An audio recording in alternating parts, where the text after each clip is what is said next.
Radhe Radhe everyone, আমি আসাম থেকে Pinki simple ব্লগের নতুন আরও একটি ব্লগ ভিডিও নিয়ে চলে আসলাম তোমাদের কাছে। কেমন আছো তোমরা সবাই বলো? আশা করি যে যেখান থেকেই দেখছো রাধারানীর অশেষ কৃপায় বেশ ভালো আছো আর অনেকটাই সুস্থ আছো। দিনটা ছিল শুক্রবার, সকাল 7:30 থেকে আমি আমার ব্লগটা স্টার্ট করলাম তোমাদের মতো মিষ্টি মিষ্টি বন্ধুদেরকে সঙ্গে নিয়ে। আশা করি শেষ পর্যন্ত তোমরা সবাই আমার পাশেই থাকবে।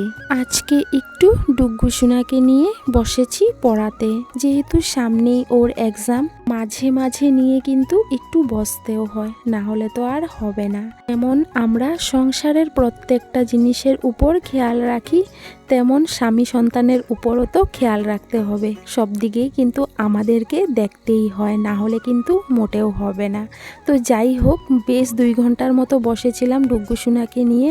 আজকে সকালের সমস্ত কাজ পড়ে আছে। এইদিকে ওই সামনের বাড়ির দিদিকে আমি বলেছিলাম, দিদি ভাই যদি আজকে মাছ আসে আমাকে একটু ডাক দিও তো। তো ওই যে মাছ আসার পর আমাকে ডাক দিল, গিয়ে মাছ নিয়ে নিলাম একটা। আমি তো তোমাদেরকে বলেইছি যে আমি কিন্তু কোনো জিনিসেই কেনাকাটা একদমই করতে পারি না, কিন্তু বলে না বিপদে পড়লে সব কিছুই করতে হয়। তো আজকে তোমাদের দাদাভাই যাওয়ার সময় আমাকে 100 টাকা দিয়ে গেল আর বলল যদি পারো 50 টাকার মাছ নিয়ে নিও। কিন্তু দেখো আমার অবস্থা, প্রথমে যেই মাছটা দেখেছিলাম সেটা ছিল কাতল মাছ, আর সেই মাছটা ওজন করার পর সেটার দাম হয়েছে 220 টাকা, কিন্তু আমার কাছে ছিল মাত্র 100 টাকা। তো সেই মাছটা তো আর নিলাম না। তারপর দেখলাম রুই মাছও আছে, তো এই মাছটা ওজন করার পর হয়েছে 100 টাকা। তারপর আর কি করব, এই মাছটাই নিয়ে নিলাম। আমি একদমই দাম দর করতে পারি না গো, মনে মনে ভাবি যদি একটু কম বলি তাহলে হয়তো তারা কি জানি ভাববে আমাকে, বা যদি বেশি বলে দিই তাহলে তো আমারই লস হয়ে যাবে। এমন করে দেখা যায় 10 টাকা বা 20 টাকায় আমি কমাতে পারি, তার বেশি আর কমাতে পারি না। তো যাই হোক, মাছটা আমি এখন সুন্দর করে আর কি কেটে নিচ্ছি। আর আগে কিন্তু আমি কিছু কাপড় ভিজিয়ে নিলাম ধোয়ার জন্য। ওই যে তোমাদেরকে আমি আগের ব্লগে বলেছিলাম না যে বিয়ে বাড়ির অনেক কাপড় জমা হয়ে গেছে, তো রোজই অল্প অল্প করে আর কি ধোয়া হচ্ছে। তো আজকেও আর কি বেশ কিছু কাপড় ভিজিয়ে নিলাম। আমার মাছ কাটা কমপ্লিট, দাওটাও আজকে সুন্দর করে স্টিল উল দিয়ে মেজে আর কি ধুয়ে নিলাম। আর এই তো এখন কাপড়গুলো ধুয়ে নিচ্ছি। আজকে বেশিরভাগটাই হলো ডুগ্গু সোনার কাপড়, মানে ডুগ্গু সোনার কাপড় একদমই ধোয়া হয়নি। ঘরের পরার কাপড়গুলো বেশ কয়েকটা আছে নোংরা হয়ে গেছে, আর বাইরে যাওয়ারও কাপড় আছে কয়েকটা আর কি।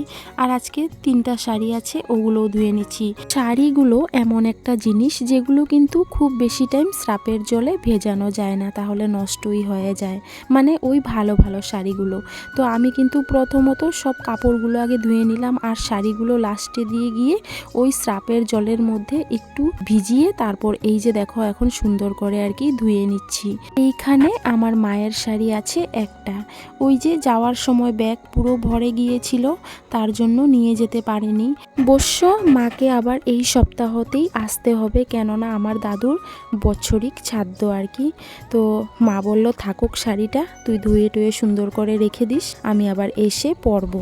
মাকে বলেছিলাম যে তুমি যেও না, 2-4 দিনের জন্য আবার ঘরে যাবে, আবারও আসবে, থেকেই যাও, একবারে ছাদ্যর পরেই যেও আর কি। কিন্তু মা বলল যে না রে, তোর বাবার অনেকটাই কষ্ট হয়ে গেছে, 3-4 দিনের জন্য গেলেও তোর বাবার খাওয়া দাওয়ার কষ্টটা তো একটু কম হবে। তো ওই আর কি থাকলো না, চলেই গেল। কিন্তু ওই যে দেখো আবারও আসতেই হবে মাকে। এদিকে আমার কাপড় ধোয়া কিন্তু কমপ্লিট হয়ে গেছে। শাড়িগুলো ওই সামনের মাঠে মেলে দিয়ে আসলাম, যেহেতু এই বাসটার মধ্যে খুব বেশি একটা জায়গা নেই, কয়েকটা কাপড় মেলার পরেই কিন্তু বাসটা ভরে যায়।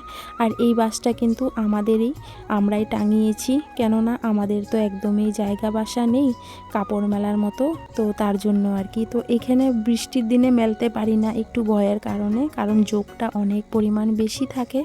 আর এখন যেহেতু শুকনার দিন, তো জোক এতটা থাকে না, তো ভয়টাও একটু কম লাগে আর কি। ওই ঠান্ডার দিনেই আর কি কাপড় কাটি আমার মেলা হয় এই জায়গাটায়। তো দেখো কাপড় টাপড় মেলে দিয়ে এসে আমি স্নান করে সুন্দর করে কিন্তু ঠাকুর পুজোটা দিয়ে দিচ্ছি।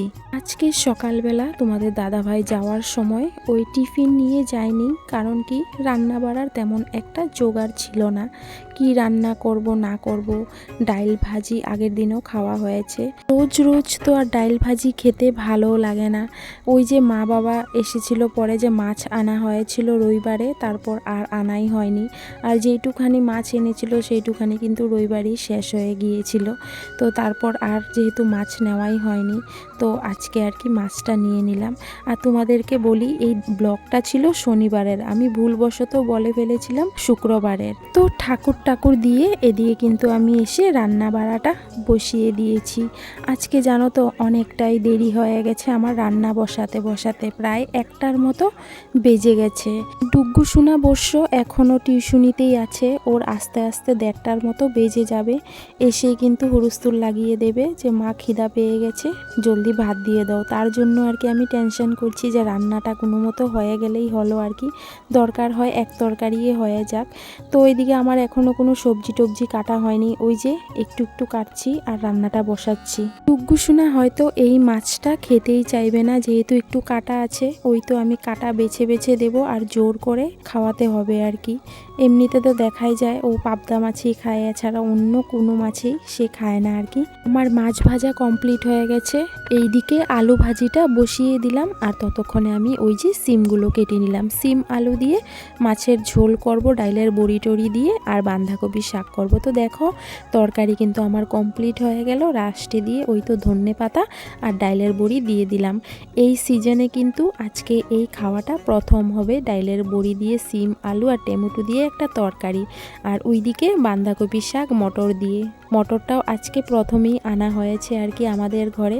তো নতুন নতুন সবজি খেতে তো বেশ ভালোই লাগে। আজকে ডুগ্গু সোনার আসতে কিন্তু অনেকটাই দেরি হয়ে গেছে, ততক্ষণে কিন্তু আমার রান্না বাড়া কমপ্লিট করে আমি কিন্তু বেশ অনেক টাইম বসেই ছিলাম। তারপর গিয়ে আর কি আসলো, তো ও আসা না পর্যন্ত আমিও বসেছিলাম না খেয়ে, আর ভীষণ ক্ষুধা লেগে গিয়েছিল। তো আমি কি করলাম, একটা মৌসুমি কেটে খেয়ে নিলাম, বাবা এনেছিল।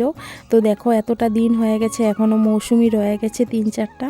তো সেই মৌসুমিগুলো আর কি কেটে আমি খাচ্ছি আর মনে মনে ভাবছি আর কি সেই সকালের কথা। তোমাদেরকেও বলি, তোমরা হয়তো আমার থাম্বনেল দেখে বুঝতে পেরেছো যে গ্রামের পরিবেশে থাকলে না এই যে আমি ভিডিও করি, এটা নিয়ে কিন্তু আমাকে জানো তো অনেকটাই হাসির পাত্র হতে হয়। কিন্তু আগে এগুলো আমার কাছে অনেকটাই খারাপ লাগতো আর কি, কিন্তু এখন ভাবি তাদের খারাপ ভালো ভেবে আর কি আমার তো লাভ নেই, কারণ তাদের দিকে দেখতে গেলে আমার আর ভিডিও করা হবে না।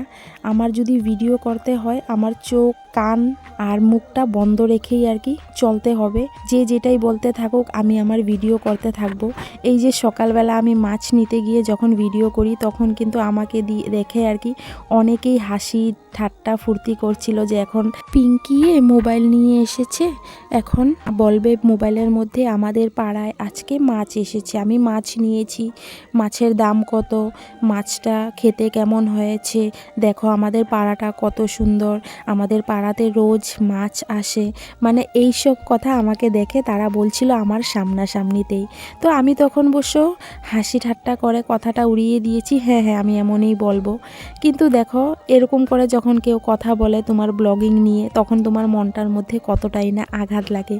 কিন্তু এখন আমার আঘাত লাগলেও আমি আঘাতটা লাগাই না, কেননা তারা হয়তো এখন বলছে এক সময় যখন আমি 2 টাকা যদি ইনকাম করতে পারি তোমাদের আশীর্বাদে এই প্ল্যাটফর্ম থেকে, তখন হয়তো তারা আর এই কথাটা আমার সামনে বা এমন টিটকারি মেরে আমাকে এই কথাগুলো বলতে পারবে না।